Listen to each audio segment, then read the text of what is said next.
Olá para você que nos acompanha, muito bom dia. Terça-feira, dia 13 de setembro de 2022, estamos no ar com mais uma edição do Bom Dia Produtor. No programa de hoje, nós vamos viajar até Minas Gerais. Mostro para você a Serra da Canastra. Por lá, nós vamos conhecer a produção de café e também a produção de queijo, começando pela família Maia, que cultiva café arábica 800 metros acima do mar. Também trago destaques da Expoabra, que tem o seu 4º Fórum de Agricultura Sustentável e debate o assunto desde ontem, seguindo até a quarta-feira. Trago todos os destaques para você. Um assunto que tem ganhado proporções na mídia, uma moça que resolveu abrir mão da herança avaliada em cerca de 22 bilhões de reais. Você vai entender todos os detalhes em uma reportagem preparada sobre sucessão familiar. E ainda na edição de hoje do Bom Dia Produtor, você confere destaques do Genética BR, que a partir das 20 horas, pelo horário de Brasília, faz a venda pelo Agrocanal com realização do @play, cotação do boi gordo, previsão do tempo e movimentação financeira. Tudo isso e muito mais informação você só tem agora no Bom Dia Produtor.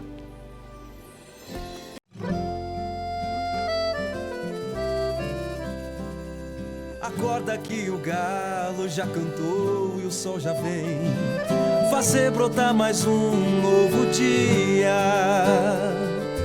Lenha no fogão, café pra esquentar e a bicharada no quintal. Horta pra molhar, tira leite no curral, arreia o cavalo, tem gado pra campear.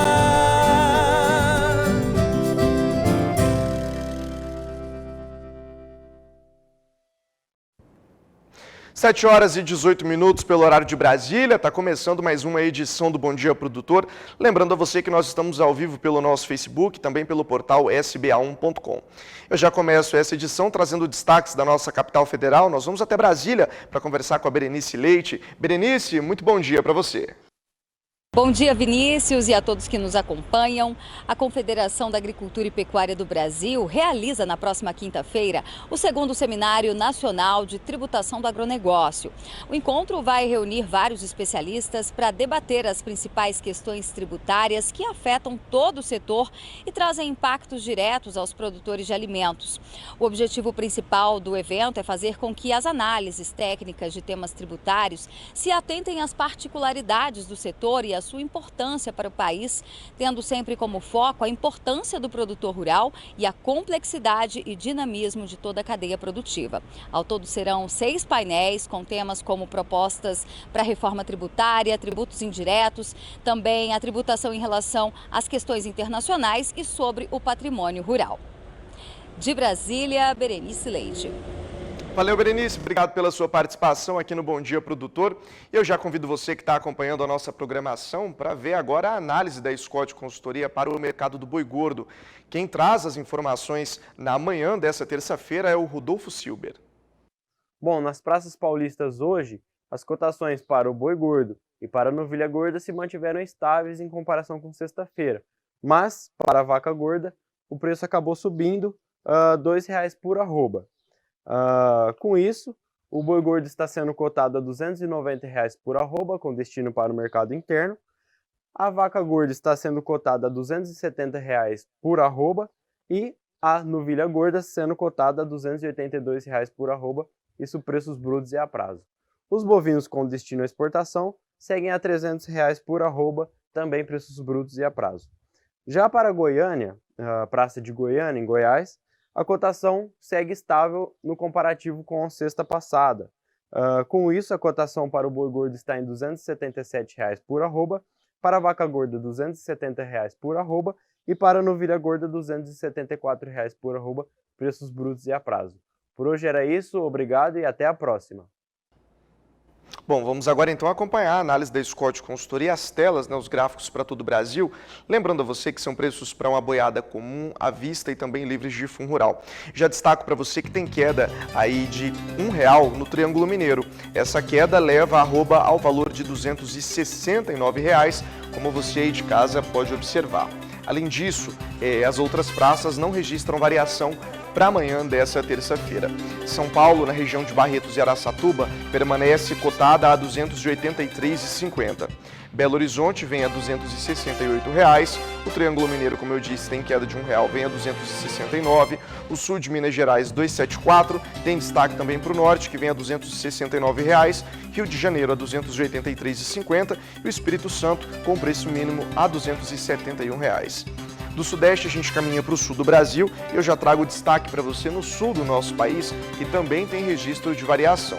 O sul do Brasil vem chegando aí para você observar junto comigo, tá aí na tela. Olha só, queda de R$ 1 no oeste de Santa Catarina, a arroba vem cotada a R$ 315, também tem queda de 5 centavos em Pelotas, no Rio Grande do Sul, o valor da arroba vem a R$ 10,10 o quilo. Há algum tempo Pelotas não registrava variação, o último registro que nós tivemos há cerca de uma semana e meia era de queda e hoje nós temos essa perda de 5 centavos também para a região. O oeste do Rio Grande do Sul permanece a 10,25 e a região noroeste do Paraná vem a 290,50.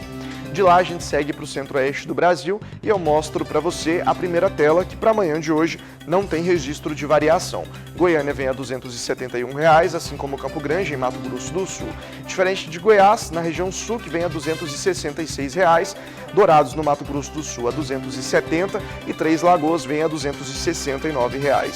Saindo da primeira tela do Centro-Oeste, eu convido você para acompanhar a região do Mato Grosso, lembrando que são preços para uma boiada comum, à vista e livres de fundo rural. Tem queda de R$ 1 no norte do estado do Mato Grosso, o valor da arroba vem a R$ 264. O destaque hoje é que, apesar de não ter variação para Cuiabá, sudeste e sudoeste do estado do Mato Grosso, esses números permanecem iguais a R$ 264, como você aí de casa pode observar, segundo o levantamento realizado pela Scott Consultoria. Caminhando para o nordeste do nosso Brasil, mostro para você que por lá não tem variação. Alagoas permanecendo a R$ 298,50, Bahia na região sul e região oeste vem a R$ 269 e o Maranhão na região oeste cotado a R$ 266. Para terminar, a gente vai para o norte do Brasil. No norte do país eu já destaco para você também que tem variação por lá, viu pessoal? Nortão chegando aí para você, norte do Brasil, olha só, vou te mostrar as principais praças aí, viu? Tem alta de R$ 1 no norte do Tocantins, é a única praça aqui que registra variação, a arroba vem a R$ 274, assim como a região sul do Tocantins também permanece a R$ 274. Tem mais informações no portal sba1.com e para dar sequência na análise desses números, você vai conferir agora como fechou a cotação do bezerro Nelore ontem, com a apuração também da Scott Consultoria.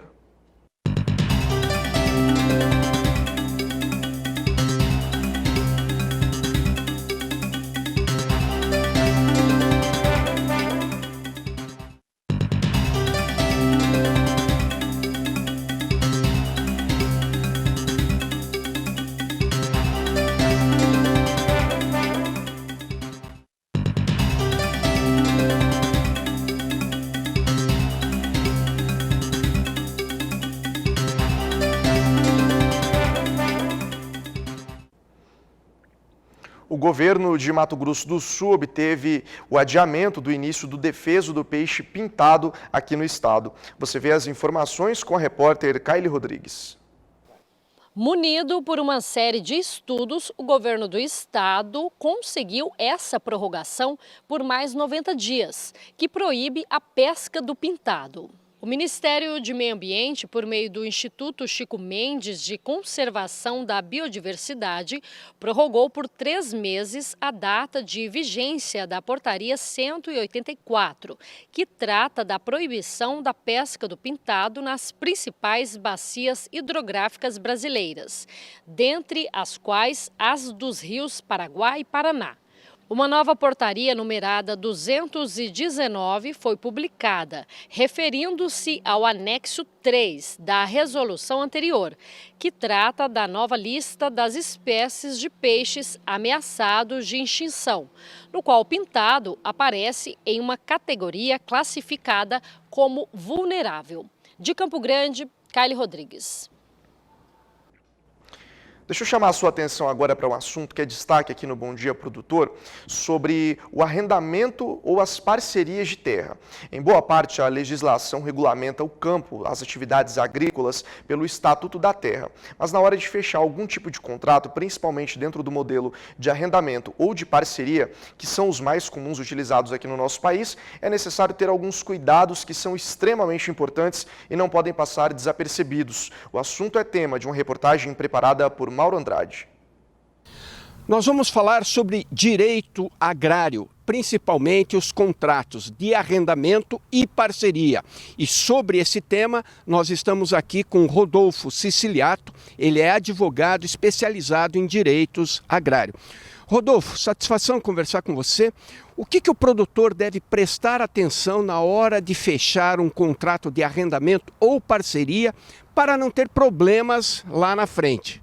Mauro, esse é um tema essencial, porque toda atividade agrária no nosso país, ou o proprietário da terra desenvolve a sua própria produção, ou eventualmente ele vai celebrar um contrato de arrendamento ou de parceria rural. E é fundamental que tanto o proprietário quanto a outra parte do contrato, seja o arrendatário, etc., esteja muito atento às suas cláusulas contratuais. Nós vivemos um momento de grande elevação do preço das commodities, ou seja, o valor de venda está muito elevado, porém o custo dos insumos também tem se elevado muito. Então, se tanto o produtor quanto o proprietário não estiver atento à relação comercial em si e não estiver atento a todas essas nuances do comércio exterior, ele pode eventualmente deixar de ganhar aquilo que poderia ganhar num contrato como esse, ou eventualmente até ter uma situação prejudicial. E o que vai reger essa relação? O contrato. Esse contrato que ele tem que ser calcado, ele tem que ser elaborado com base no Estatuto da Terra, que é a legislação aplicada. Então é muito importante que o produtor rural sempre veja esse contrato com alguém que conheça a legislação aplicável, que é o Estatuto da Terra, não apenas a legislação civil, e que esteja atento a pontos cruciais. Um dos pontos muito importantes, que sempre dá problema, é na hora da renovação desses contratos. Por quê? Porque existem prazos para você notificar, tanto para renovar o contrato, quanto para extinguir esse contrato. São prazos que são definidos por lei e que o produtor ou o proprietário ele tem que estar atento a esse prazo de notificação mínima. Um outro ponto também que sempre destaco é o direito de preferência que existe dentro dessa relação, com aquele que já tem o contrato anteriormente firmado.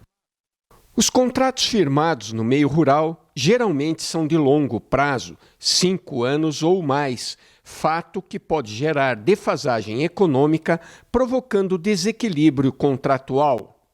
Mas nós sabemos que dentro da atividade agrícola, 5 anos é muito tempo, né? Você tem uma mudança muito grande de paradigma durante esses 5 anos. Então é importante que, por exemplo, um contrato como esse, ele preveja gatilhos de eventuais atualizações, seja para um lado ou seja para o outro, que mantenham a relação sempre justa.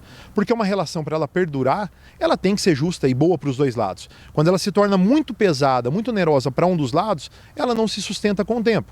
Então é importante que esse contrato também preveja mecanismos de reajuste de tempos em tempos e de acordo com o cenário econômico. Ok, doutor Rodolfo, obrigado pelas informações. Então esse é um tema aí que certamente quem está no meio rural geralmente tem necessidades de se atualizar e provavelmente já fez um contrato desse tipo, né? Então é bom sempre estar atento para as novidades das legislações que regem esse assunto. De Londrina, no Paraná, Mauro Andrade. Por aqui a gente dá sequência no Bom Dia Produtor, porque está na hora de você aí de casa conferir qual é o touro do dia do quadro Genética BR. Quem conta pra gente qual é o reprodutor de hoje é o leiloeiro Gabriel Borges.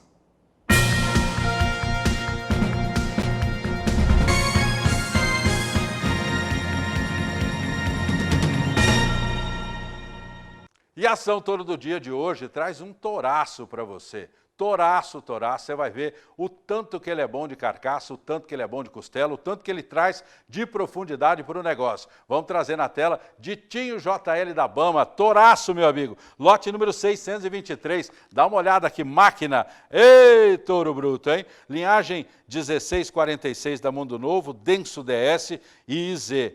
Então, um touro que traz uma excelente opção linhagens provadíssimas do Nelore atual, Isei Lengruber, e ele é elite para IQG no sumário 2018, traz uma régua de DEP aí equilibradíssima para desempenho e é um reprodutor que agrega qualidade de carcaça por ótimas avaliações, tanto para a AOL, quanto para a IGS, quanto também para a Marmorei. 14,90 aqui no PMGZ 2021 e é um touraço, meu amigo, é um touraço. Então, recomendo, hein? É um filho do grande Irapudo, né?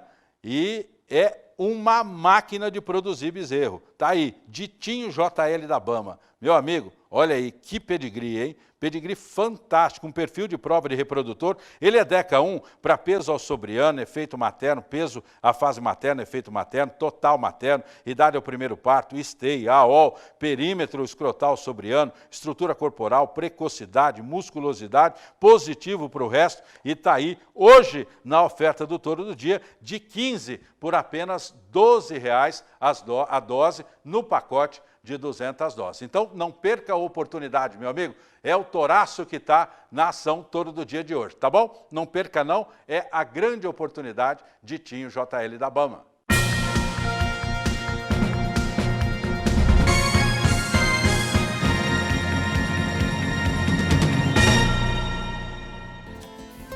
E você aí que está ligado na nossa programação pode participar ao vivo do Bom Dia Produtor comigo pelo nosso número de WhatsApp. É só mandar uma mensagem para o 67998631001 com o seu nome completo, a cidade de onde você está falando e participar aqui da programação junto comigo. De repente você tem dúvidas sobre algum assunto, uma sugestão de pauta, um tema que você quer ver sendo abordado aqui pelo canal do Boi no Bom Dia Produtor, é só entrar em contato por esse número que a gente vai levar as informações para você. Ou de repente até uma foto aí da sua propriedade, só encaminhar nesse número 67998631001. Estou esperando sua mensagem. Vou para um rápido intervalo comercial, mas daqui a pouco estou de volta. E ainda nesta edição do Bom Dia Produtor, você viaja comigo para a Serra da Canastra, uma das regiões mais bonitas do estado de Minas Gerais, conhecida pela produção de café e pela produção de queijo, em uma reportagem super especial que a gente preparou para você. Não sai daí, é daqui a pouco no Bom Dia Produtor. Estamos de volta com a edição do Bom Dia Produtor dessa terça-feira, levando para você as principais informações do agronegócio até às 8h30 da manhã pelo horário de Brasília. Você confere agora, na análise de agronegócio com João Pedro Cuti Dias, um comentário sobre a safra de grãos 21-22 em um levantamento feito pela Companhia Nacional de Abastecimento. Acompanhe. A Conab divulgou essa semana os números relativos à safra 2021-2022, números são muito bons. O Brasil chegou a ocupar 74,3 milhões de hectares com lavouras. Houve um aumento significativo de 6%, ou seja, 4 milhões e 200 mil hectares a mais do que o ano anterior. Esse aumento, em grande parte, metade dele ocorreu no sul do Brasil. Por quê? Porque o pessoal teve dificuldades com a soja, caiu muito a produtividade e os produtores então usaram toda essa área de resteva da soja para plantar grãos. O principal grão em termos de volume é o trigo. Se os estagiários agora, que estão correndo agora, não atrapalharem a produção, nós vamos chegar a 9 milhões e 200 mil toneladas de trigo. O Brasil é um país que consome 12 milhões e 300, 12 milhões e 400. Ou seja, o Brasil atinge alguma coisa próximo a 70% do seu consumo, o que é um bom número. Mas o principal foi a ocupação do território, ou seja, no sul do Brasil houve uma campanha muito grande para se plantar várias gramíneas e oleaginosas, como o caso da aveia, centeio, cevada, ocupar a terra. Isso é importante, fazer cobertura na terra. Então isso representou um aumento significativo na expansão da área plantada. Para o próximo ano, a soja novamente passa a ser o carro-chefe da produção agrícola brasileira. Se estima que o Brasil, se plantar área, haver um aumento de área, como se pretende agora, e mesmo com os problemas de fertilizantes, com o problema de custo de diesel, etc., o Brasil pode chegar a 153 milhões de toneladas de soja, ou seja, se consolida como o principal produtor, principal exportador, e agora também ampliando as exportações de farelo e óleo de soja, que até então o Brasil não conseguia crescer nessas áreas, muito mais em função da questão tributária interna no Brasil do que por questão de produção. A soja, ela aumentando a área plantada dela em 3%, vai aumentar a área plantada de outros grãos. E aí um dos grãos que vai ser beneficiado com esse aumento é o milho. O milho, nesse momento, a China está começando a conversar com o Brasil para liberar as importações de milho brasileira. Em todos os produtos que a China entrou no mercado importando, não vão lembrar que tanto a carne bovina, como soja, como outros produtos, a China não precisa de um navio, ela precisa de vários navios desse produto. Então, o milho vai ser demandado. Se o Brasil se habilitar para exportar para o mercado chinês, com certeza, nos próximos anos, nós teremos milhões de toneladas indo para o mercado chinês. Nós precisamos crescer aqui no Brasil com milho e crescer com sorgo. Sorgo é um grão extremamente importante hoje, como alternativa para o plantio na segunda safra. Ele forma uma boa cobertura, uma boa palhada, um bom sistema radicular no solo e ele tem uma necessidade de água menor do que o milho. Então, o sorgo que ficou meio esquecido nos últimos anos está crescendo a taxas muito altas, crescendo na faixa de 40%, 45% ao ano e precisa crescer. Nós temos materiais genéticos muito bons, grãos que são possíveis de serem produzidos, especialmente posterior à colheita da soja, na segunda safra. Aquele produtor que vai colher soja mais tarde, fim de fevereiro, por exemplo, por que não botar sorgo nessa sua área? O sorgo hoje é um grão muito reputado, a diferença de preço dele é pequena em relação ao milho e é uma cultura muito mais rústica, exige muito menos água. Então, o Brasil crescendo 300 milhões de toneladas nos próximos anos não é um número impossível, graças ao trabalho de vocês. E você vai conhecer agora uma tecnologia que faz a limpeza do resíduo sólido que fica no pasto. O diferencial dessa tecnologia é que ela é amiga e aliada do meio ambiente. As informações na reportagem de José Cunha.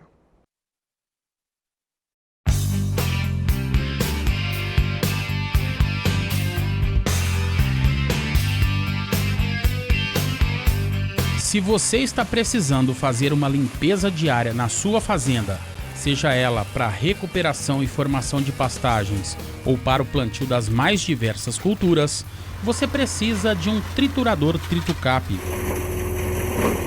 O TrituCap é um novo implemento agrícola totalmente inovador e tecnológico que vai realizar esse trabalho para você com rapidez, agilidade, eficiência e o mais importante, com sustentabilidade. Nós aqui da Fazenda Bela Época, há muito tempo, há muitos anos atrás, aí há uns 4, 5 anos atrás, começamos a procurar um equipamento para podermos renovar as lavouras, né, erradicar as lavouras de forma sustentável, né?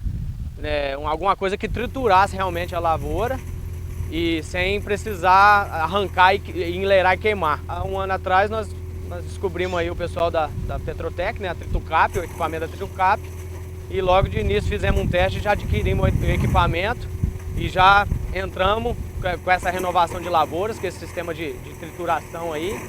E foi um equipamento que atendeu muitas expectativas com relação à eficiência, né? Rendimento com qualidade, que eu sempre falo. E vejo que o equipamento ele entrega realmente, né, o que ele está predisposto a fazer. E o mais interessante que nós achamos nesse sistema de trituração é você deixar toda essa massa no solo. Massa no solo. É isso mesmo que o TrituCap faz com todo o material que é retirado na área. Transforma toda essa matéria orgânica em nutriente para o solo. Uma espécie de adubo que retém umidade, preservando todas as propriedades da terra. Além de todo esse conceito, o baixo custo de manutenção é outra grande vantagem para quem trabalha com esse implemento. Primeiramente, a manutenção dele é praticamente zero em vista dos outros trituradores, que quebram demais. Os outros trituradores iam bem até um diâmetro aí de 8 centímetros do caule da planta. Agora o TrituCap não tem... você não tem problema se a planta tem mais de 8 centímetros, se está com 15, com 20, com 25, de qualquer jeito ele vai fazer o serviço. Para você que se encontra em regiões como o Pantanal, por exemplo, onde até mesmo as queimas controladas estão restritas ou proibidas e precisa fazer uma limpeza diária na sua propriedade para reforma de pastagens, o TrituCap é o equipamento certo para atender a sua necessidade. Eu acho que é a solução aqui para o Pantanal para a roçada do capim nativo. Eu acho que antigamente nós fazíamos as queimadas aí quando era legalizado o negócio. Hoje em dia temos que procurar novas opções, né? E eu acho que nasceu para isso. Esse implemento cai como uma luva pro pecuarista que precisa manter suas invernadas limpas, aí que utiliza do capim nativo. E eu acho que é a solução. Então você já sabe, qualquer que seja a sua atividade agrícola, seja qual for a sua região no país, o TritoCap faz o que é preciso e ainda nutre o seu solo. Entre em contato pelos telefones que estão na sua tela ou acesse o endereço eletrônico www.tritocap.com.br e solicite a visita de um representante. TritoCap, a sua melhor escolha em supressão vegetal.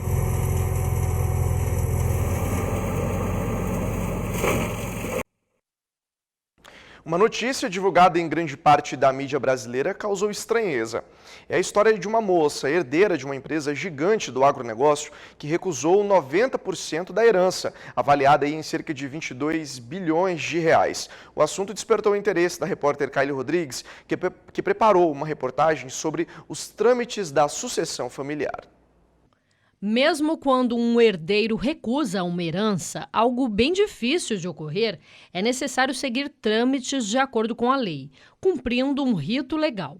No setor rural, quando falamos de sucessão familiar, o assunto gera dúvidas em muitas pessoas. A questão da sucessão patrimonial, ela tem que ser muito bem planejada e o seu rito, não é?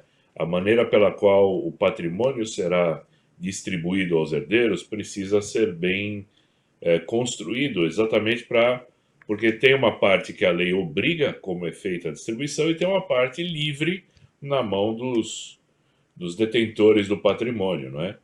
Então, para evitar qualquer conflito, quando você trata de pessoas físicas, o ideal é que se faça um testamento antes, não é?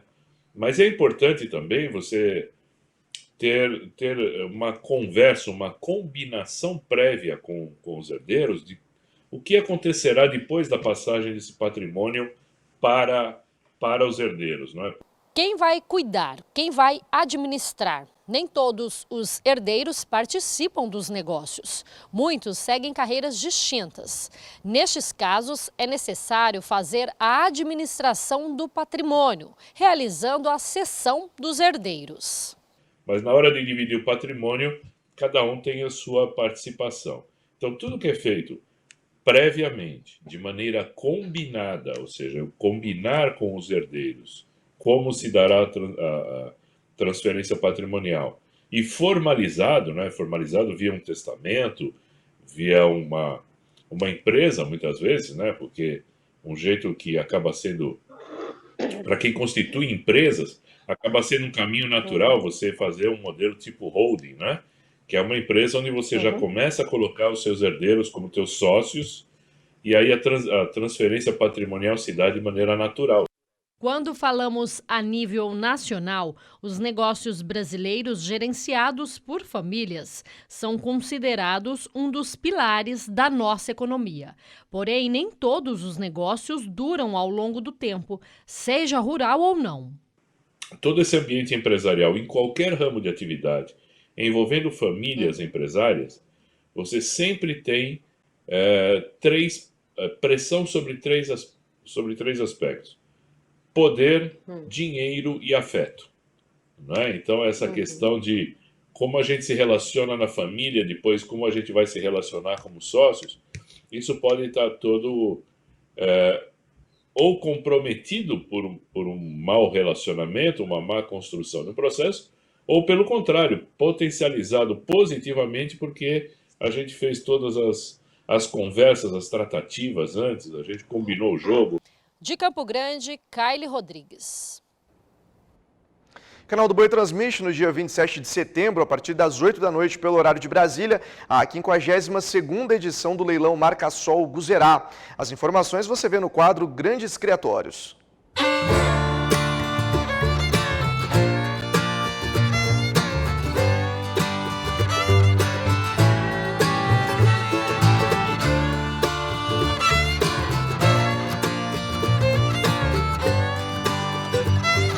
O cenário já conhecido da Fazenda Negrinha, em Parapuã, interior de São Paulo, indica que um novo leilão Marcasol Guzerá se aproxima. Será o último do ano. Por isso, a família Quartim Barbosa caprichou na oferta, com animais que são fruto de um trabalho criterioso de seleção e melhoramento genético. 25 anos criando o Guzerá. E ano após ano, a gente consegue ver nitidamente essa evolução no nosso rebanho. No início, meu pai comprou sêmen e embriões de diversas linhagens. E com acasalamentos dirigidos, a gente conseguiu produzir animais com esse biotipo que vocês estão vendo aqui.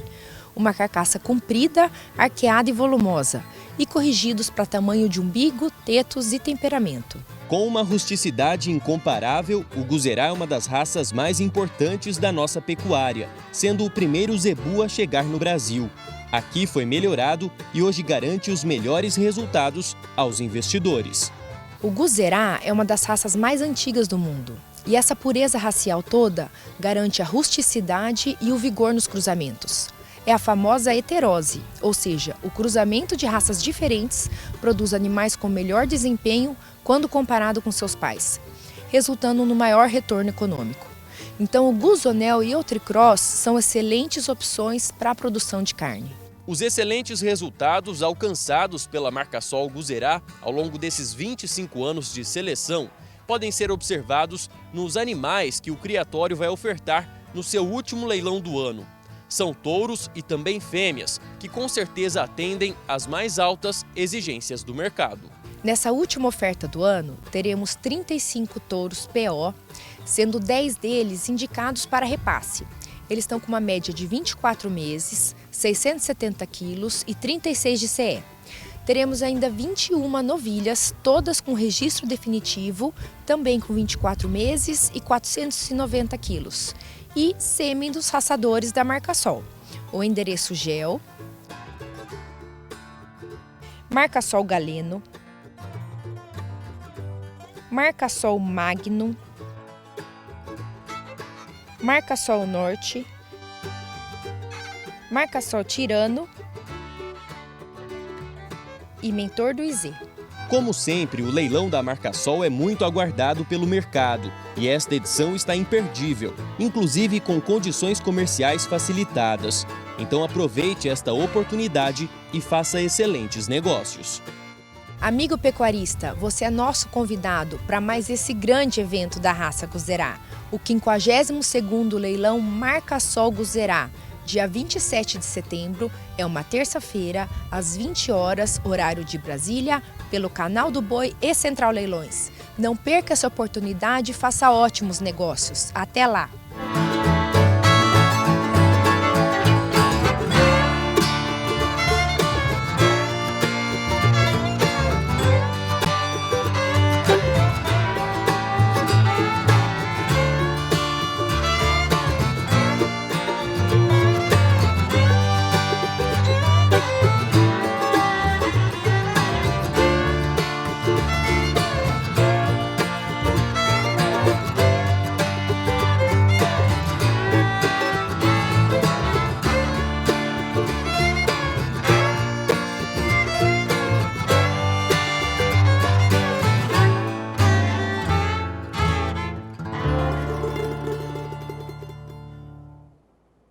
Bons negócios que você só faz aqui pelas lentes do Canal do Boi.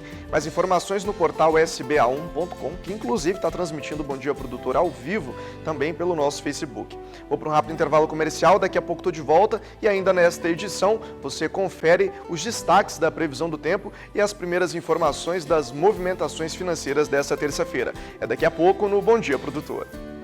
7 horas e 55 minutos pelo horário de Brasília. Destaco para você o desempenho da produção de grãos na região sul do Brasil, que já tem expectativa de ser melhor para 2022-2023 do que o ciclo atual.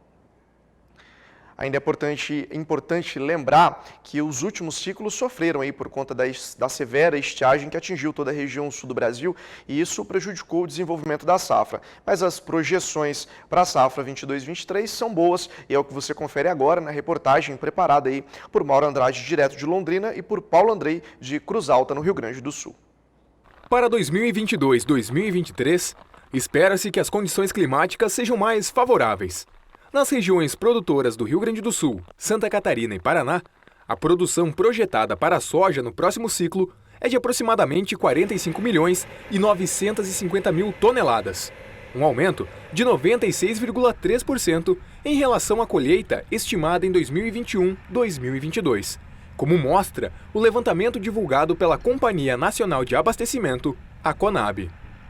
De acordo com a companhia, em caso de normalidade climática, a produtividade para a cultura da soja no estado gaúcho deve crescer 134,2%, passando de 1.433 quilos colhidos por hectare para 3.350 quilos por hectare. Agricultores paranaenses tendem a registrar uma produtividade de 3.630 quilos por hectare na próxima temporada, frente a 2.161 quilos por hectare, uma elevação de 68%. Aliado a uma melhora na produtividade, a área destinada para a cultura também deve ser acrescida em 2% no Paraná, podendo chegar a 5,78 milhões de hectares e em 4,8% no Rio Grande do Sul, estimada em 6,66 milhões de hectares. Caso essas projeções se confirmem, a produção da soja somente nos estados da região sul do Brasil deve apresentar uma recuperação de 96,3%, ajudando na perspectiva de uma safra de 125 milhões e meio de toneladas do grão em todo o Brasil. Somente aqui no Rio Grande do Sul é esperado cerca de 22 milhões e 350 mil toneladas, uma recuperação de 145,3% em relação ao mesmo período. Enquanto que no Paraná, a produção estimada de soja é de aproximadamente 21 milhões de toneladas, 71% maior do que o mesmo período deste ciclo. A Conab também aponta para um bom desempenho para o milho primeira safra 2022-2023, cultivados nas lavouras desta região. As estimativas apontam um crescimento de 53,3% na produção dos 3 estados. O maior crescimento deve ficar por conta do Rio Grande do Sul, impulsionado pela estimativa de produção de 7 mil quilos por hectare ou 5 milhões e 700 mil toneladas. Em Santa Catarina, a recuperação da produtividade do cereal chega a 37,5% e pode ficar em 8.342 quilos por hectare, com 3 milhões de toneladas previstas para a temporada 22-23. No Paraná, onde tanto a colheita da primeira safra como a produtividade devem crescer em 23,5%. A expectativa de atingir 8.517 quilos por hectare e 3,69 milhões de toneladas de milho, respectivamente.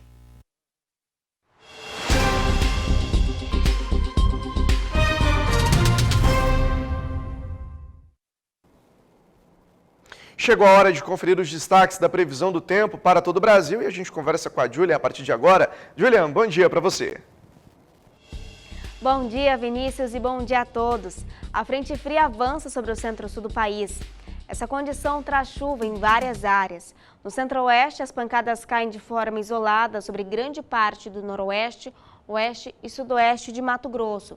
Espalha um pouco mais sobre áreas de Mato Grosso do Sul, incluindo a região de Campo Grande, mas pouca chuva é prevista. Há condições para acumulados elevados na metade sul do estado sul-mato-grossense e tem risco de granizo por todo o estado. Enquanto isso, não chove em Goiás e nem no Distrito Federal. No sudeste, o sol volta a aparecer mais entre o leste e sul de São Paulo e também no centro-sul do Rio de Janeiro. E a previsão é de pouca chuva nestas áreas. As temperaturas conseguem subir mais em relação ao começo da semana. Enquanto isso, não chove no interior de São Paulo, norte do Rio de Janeiro, no Espírito Santo e em Minas Gerais. A umidade do ar no Triângulo Mineiro, inclusive, continua abaixo de 30%. No sul, o dia começa instável no sul gaúcho, com chuva em vários momentos. Nas demais áreas, vamos dar uma olhada, do Rio Grande do Sul, em Santa Catarina e no sudoeste do Paraná, não tem chuva, mas o dia ainda será marcado por muita variação de nuvens. Nas demais áreas do estado paranaense e em Curitiba, muitas nuvens e chuva em vários momentos. E atenção à chuvarada volumosa sobre o nordeste de Santa Catarina e Paraná. As temperaturas continuam baixas nestas áreas. No Nordeste, a chuva ainda cai de forma muito isolada no norte e litoral do Maranhão e também em toda a costa leste da região nordestina. Não há previsão de grandes alertas para estas regiões e as demais áreas continuam com muito sol, calor, tempo firme e ainda baixa umidade do ar. No norte, a chuva é persistente no centro-norte do Amazonas e no sul de Roraima, mas intercalando com aberturas de sol. Ainda chove no sudoeste, oeste e norte do Pará, mas sem grandes acumulados. O tempo segue firme no sudeste paraense e no Tocantins. E vamos dar uma olhada na umidade do ar? Vai entrar em declínio. Nas demais áreas, pancadas de chuva à tarde e com risco de trovoadas. Vinícius, é com você.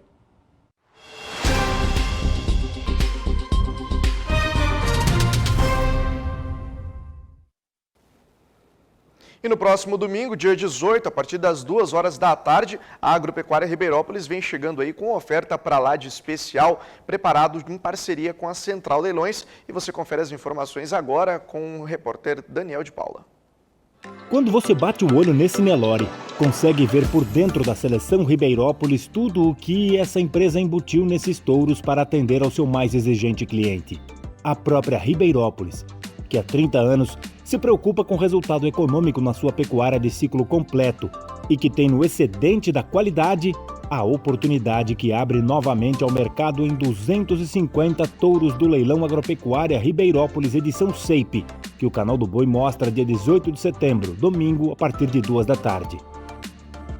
Mas não são apenas reprodutores da geração 2020 com SEIP do programa Delta Gen que estão no catálogo. Dentro deles está um conceito que envolve muitos fatores que resultam na garantia que cada indivíduo traz para trabalhar a campo, carregado de informações bem colhidas em cada fase do sistema produtivo e processadas para permitir que dentro de casa a contabilidade seja satisfatória em animais abatidos aos 18 meses, com mais de 22 arrobas e rendimento de 58%.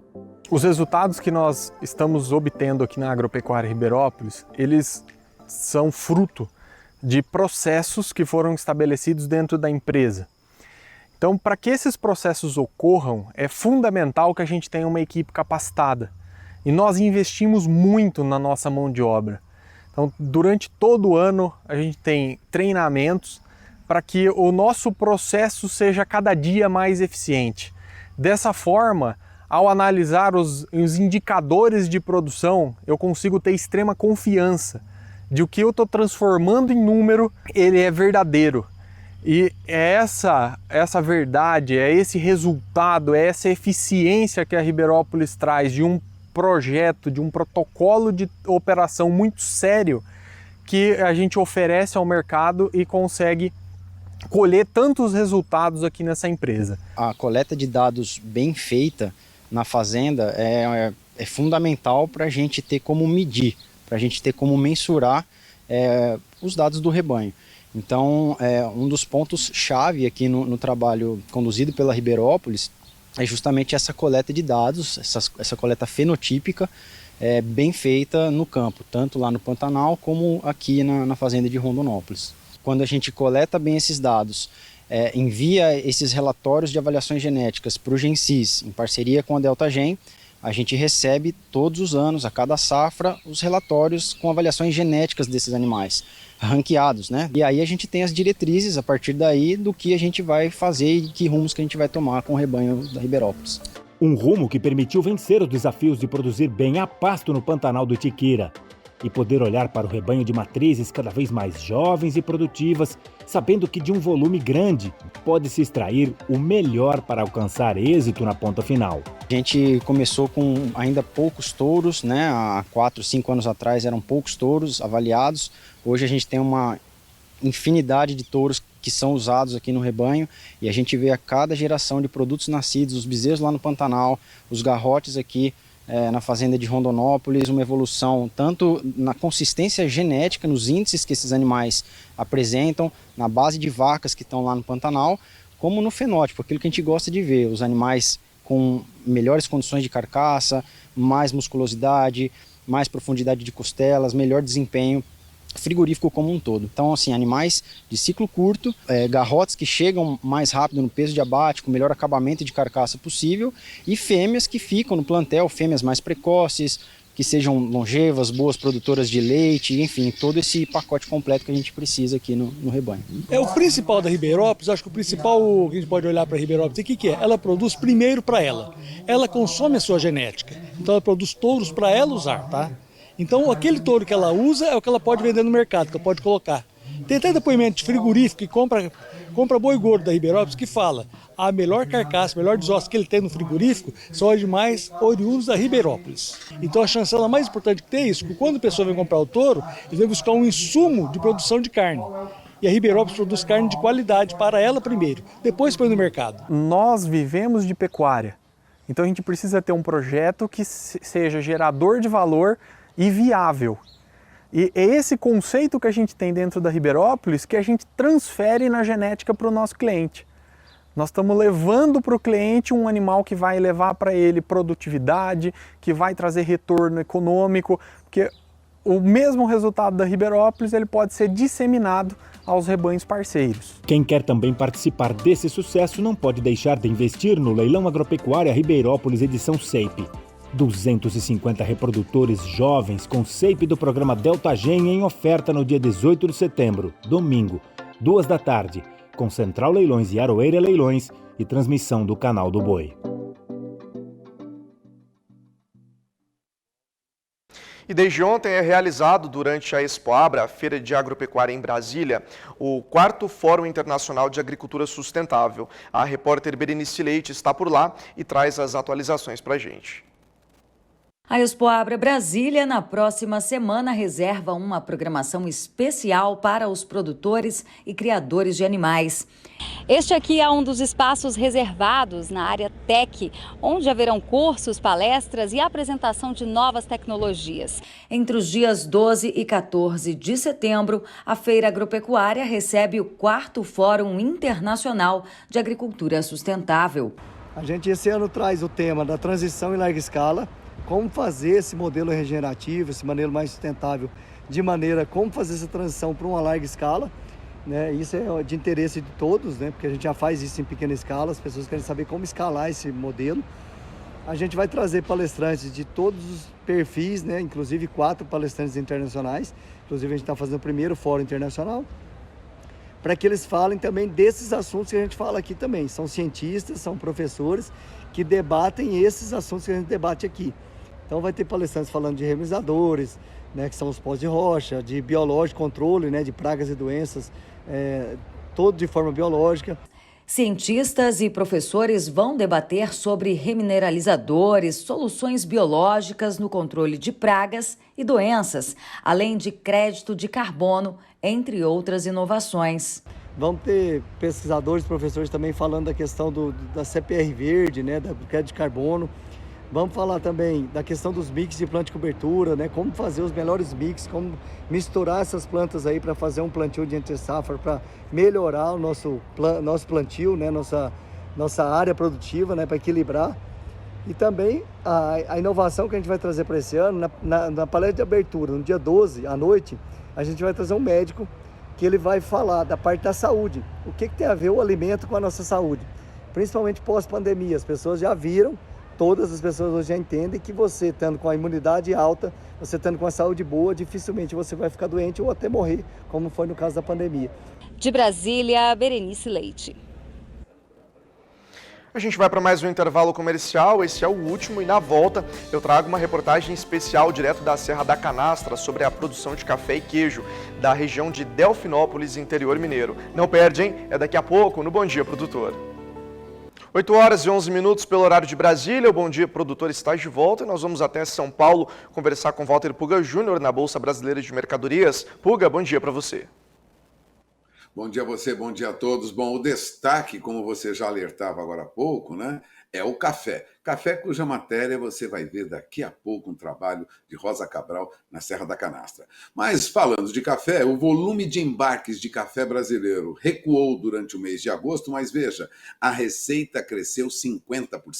A informação é do Secafé. O Brasil exportou 2.700.000 sacas de café no mês passado. A informação foi divulgada ontem, segunda-feira. Esse volume é 2,5% menor do que a exportação de agosto do ano passado, segundo dados do Conselho dos Exportadores de Café do Brasil, o Secafé. Mas mesmo com esse volume menor de café exportado, a receita brasileira com café aumentou 49,5% na mesma base de comparação, né? O Brasil faturou mais de 655 milhões de dólares com exportação de café em agosto. Agora, considerando este ano, de janeiro a agosto, os embarques brasileiros de café aumentaram, ou melhor, recuaram para 25.300.000 sacas. E recuaram bastante, recuaram 5,3%, considerando aí o mesmo período do ano passado, janeiro a agosto. Isso não impediu, no entanto, veja, um aumento acentuado no faturamento, 61,4% mais em receita com as vendas feitas ao exterior, para quase 6 bilhões de dólares. O presidente do Secafé, o Gunther Hausler, ele disse numa nota que o aumento da receita deve-se, lógico, aos bons preços do café, tanto no mercado interno como no mercado internacional, e a taxa de câmbio, que é favorável atualmente. O preço médio da saca do café, tome nota, produtor, foi negociado a 233 dólares e 58 cents no acumulado do ano. Ou seja, a remuneração a 233 dólares a saca, ela significa um aumento de pelo menos 70% em média em relação aos preços praticados no mesmo período do ano passado. Os exportadores brasileiros, como se sabe, têm tido algumas dificuldades para escoamento. O jornal Valor Econômico destaca isso hoje no noticiário, mas o fato é que os Estados Unidos continua comprando muito café do Brasil. Comprou, neste ano, entre janeiro e agosto, mais de 5.280.000 sacas de café. Comprou 4,5% mais. Os norte-americanos correspondem, vale lembrar, a mais de 20%, cerca de 21% das vendas totais do Brasil neste ano. Agora, tome nota. A Colômbia, que ocupa o 6º lugar no ranking das importações de café do Brasil, é o principal concorrente do Brasil nas vendas de café ao exterior, café arábica, importou mais de 903.000 sacas no mês passado, até o mês passado. Esse volume importado pela Colômbia é 20% maior que o dos 8 primeiros meses do ano passado. E agora são 8 horas e 14 minutos no horário de Brasília. Vamos lembrar que depois de uma sequência de quedas, carne bovina deve voltar a subir, segundo técnicos do CPEA. Tiago Bernardino, pesquisador do CPEA, diz que o recuo do preço da carne bovina nos últimos meses é consequência, lógico, da demanda menor pela proteína, né, pela proteína animal, mais cara, lógico, a carne bovina que os concorrentes, como carne de frango e carne suína. Até quinta-feira, o quilo da carne era negociado em média a R$ 19,58 por quilo, ou seja, a carne bovina tinha 1,8% menos do que em agosto do ano passado, ou seja, o preço caiu. E quase 10,5% menor do que um ano atrás. Mas tudo isso se reverte a partir de agora, e segundo Tiago Bernardino, do CPEA, porque haverá Copa do Mundo, o brasileiro vai demandar mais carne bovina, e mais do que isso, haverá as festas de final de ano, e isso deve elevar o preço da carne bovina daqui para frente, auxiliando, lógico, o mercado do boi gordo. Que, aliás, ontem já recuperou, o boi gordo já voltava a operar em valores em alta, segundo dados do CPEA. E antes de encerrar, eu gostaria de lembrar que o dólar fechou ontem abaixo de R$ 5,10, chegou a arrasar fundo na faixa de R$ 5,08, mas terminou em R$ 5,09. Uma outra queda para o dólar ontem de quase 1%, queda de 0,97%, segundo algumas consultorias. E o que acontece com o dólar nesta manhã no mercado internacional? Bom, o chamado dólar index já opera também agora com queda de mais de 0,5%. O dólar index já recua para a faixa de 107.490 pontos, ou seja, o dólar perde valor lá fora e deve continuar recuando frente ao real. a expectativa é o que o mercado sinaliza neste momento. Durante a nossa programação, você terá mais informações sobre a evolução dos preços, dos negócios no mercado dos principais produtos agropecuários. Eu vou encerrando por aqui, mas fique ligado, porque daqui a pouco vem a matéria, já, de Rosa Cabral sobre café na Serra da Canastra. Vinícius? Valeu, Pulga. Obrigado pela sua participação aqui no Bom Dia Produtor. Ótimo dia para você. E agora eu te convido aí até a Serra da Canastra, então, acompanhar a reportagem sobre a produção de café, nesse primeiro episódio na região de Delfinópolis, pela família Maia Rodrigues. Eles cultivam café arábica nas alturas, 800 metros acima do nível do mar. A viagem foi um convite da empresa Canto de Minas, que fica aqui em Campo Grande, no Mato Grosso do Sul, e você vê todos os detalhes a partir de agora com a repórter Rosa Cabral. Esses caminhos estreitos, em meio à plantação de café, são chamados de ruas. Com distanciamento próximo de 4 metros, entre elas, o espaço é suficiente para a carreta passar, colhendo os grãos e alcança a altura de até 2,5 metros na colheita.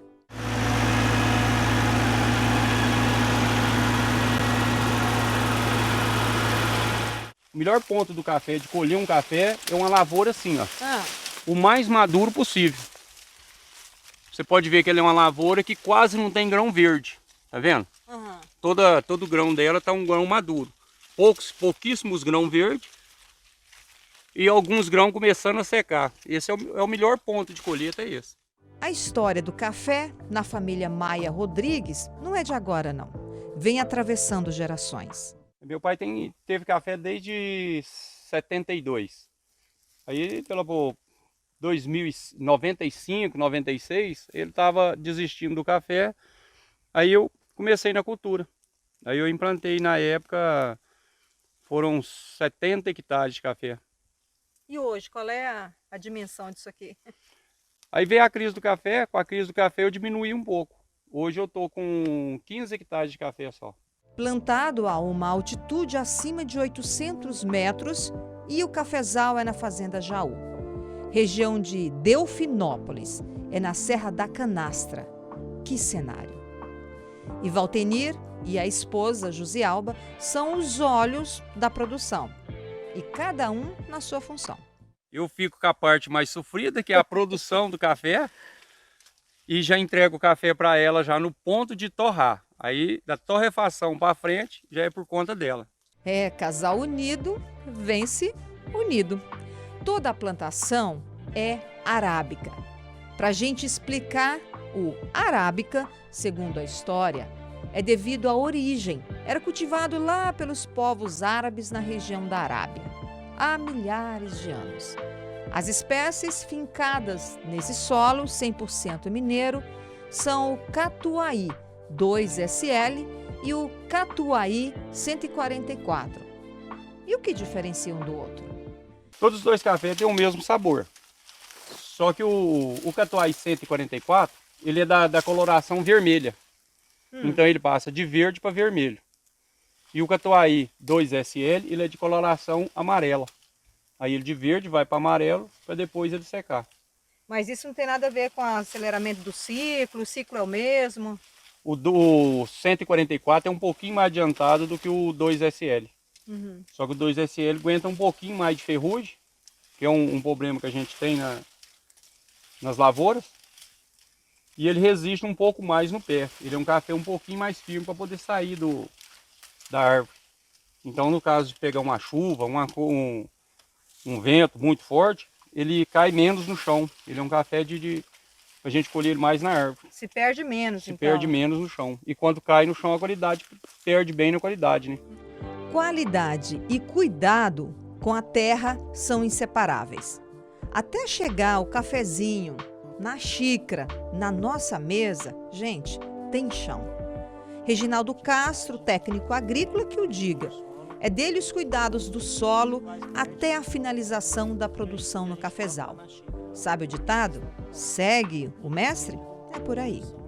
Tudo vem desde um plantio, um cuidado com correção de solo, fertilidade e manejo de pragas e doenças. E qual é o manejo com essa variedade, por exemplo, quando se refere à parte fitossanitária? Ferrugens, cercósporas, bichos mineiros e também a condução de mato, né, no meio de lavoura tudo faz parte do manejo da lavoura para ter uma produtividade e qualidade. A gente tem que fazer a correção de solo, né? Então a gente tem que ter nutrientes suficientes para a planta, né? Cálcio, magnésio, nitrogênio, fósforo, potássio, e tudo dentro de um equilíbrio. Como ele está terminando aqui essa colheita, a gente tem que fazer o procedimento de pós-colheita, que é fazer as pulverizações com cúpricos para cicatrizar onde houve que a máquina passou e machucou, né? Então acaba machucando um pouco o interior do café. Então essas ações de cúpricos é para proteger o café para a próxima florada, porque você pode olhar aqui, ó, que já tem gemas florais que a gente chama para a próxima florada. Então aqui vai ser onde vai produzir o próximo ano. Então aqui produziu esse ano que passou e aqui seria a próxima safra. Então a gente tem que tomar todo cuidado com isso aqui para o próximo ano. Nesta safra, um pouco de prejuízo. A geada ocorrida em julho de 2021 chegando. E a estiagem castigou um bocadinho também. E caiu a previsão de colheita. A estimativa de 750 a 800 sacas despencou. E o fechamento da produção, que já está no finalzinho da colheita, deve chegar entre 120 a 150 sacas de 60 quilos. Quebrou bem, mas graças a Deus a lavoura está bem vestida, está pronta para o ano que vem. Se continuar nesse porte e não der geada, que o tempo continuar bom igual está até agora, ela é uma lavoura aí para umas 900 sacas. Melhora bem, né? Ah, melhora. Ixi.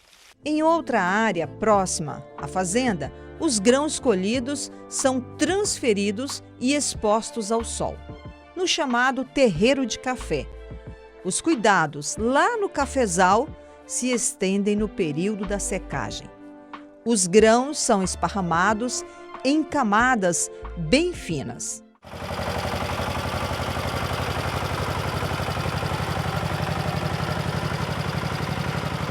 E a gente usa a expressão de rodar o café, que é aquele revolvimento que tem, para ir dando uniformidade na secagem, que é na desidratação do grão. Então a gente tem que colocar esse grão aqui próximo de 11 a 12% de umidade, que a gente pode deixar ele para ir para o armazém.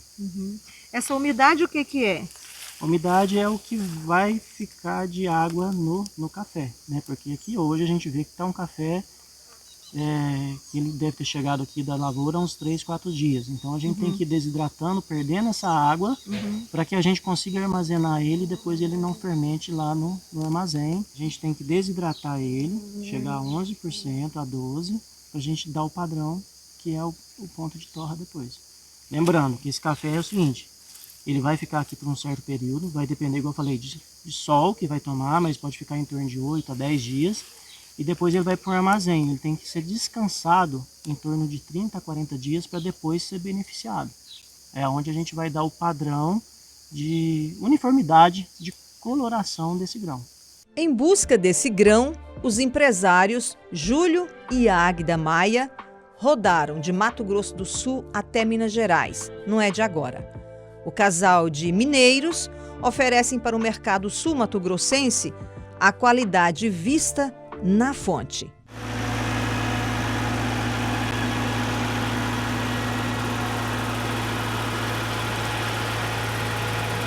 Hoje os produtos da Serra da Canastra viram uma referência no Brasil inteiro, né? Tudo quanto é lugar que você vai hoje tem produto da canastra. Então a gente procura buscar o melhor produto de Minas para levar para Mato Grosso do Sul, para Campo Grande e região. E é um café diferenciado? É um café diferenciado, tem sabor, o clima daqui, tudo que envolve a colheita, plantio, a secagem, tudo envolve um sabor diferenciado do café. O Júlio foi criado aqui na Serra da Canastra, então a gente leva para o canto produtos que a gente gostaria, que a gente tem na nossa casa, que a gente gosta de ter na nossa casa. Agora chegou aquela parte que é de responsabilidade de quem? Da Jusialba. Em uma pequena sala, anexa no quintal da fazenda, é finalizada a produção. As colaboradoras, Elivânia, e a Cristina são o braço direito na oficina de produção. Uma labuta danada no começo. A torra era 100% manual. E para começar a vender, foi um processo vagaroso. Ela me conta que o pai dela comprou os primeiros pacotes para dar aquela força. E aí, em 2017, começou a embalar os cafés, presentear os amigos e dar pequenos brindes para as visitas. Aí pronto, a coisa começou a andar. E começou depois a procurar para comprar o meu café. E aí eu fui melhorando a qualidade, cada vez mais as embalagens, para que o produto ficasse assim certificado e com o nome Canastra, que é um nome forte na nossa região. Aí a gente usa produtos de qualidade para manter o meio ambiente, preservar o meio ambiente. E o café, assim, eu sempre procuro manter a qualidade dele, para que todas as pessoas, quando comprar, não ter assim, o problema de falar que a torra ficou uma mais clara, outra mais escura. Eu entrego em pequenas cidades aqui também, onde vendo muito esse café tradicional. E o drip coffee, o outro que é um café especial, aí esses vai mais para outros estados, pessoas assim que quer tomar um café melhor. Tem o café à torra em grãos também, que é o tipo expresso. Esse também vende muito, graças a Deus. E tem um gadinho no pasto também, né? Leiteiro. Tem um gadinho para fazer o leite, ou o queijo, para fazer o queijo. Um gadinho para fazer o queijo. Mas a gente tem a produção leiteira, mexe assim com o milho, a soja, o sorgo. E a banana hoje está sendo um dos carros-chefe da fazenda. Mas o café é o meu trabalho, é o meu gosto. Esse é o meu serviço.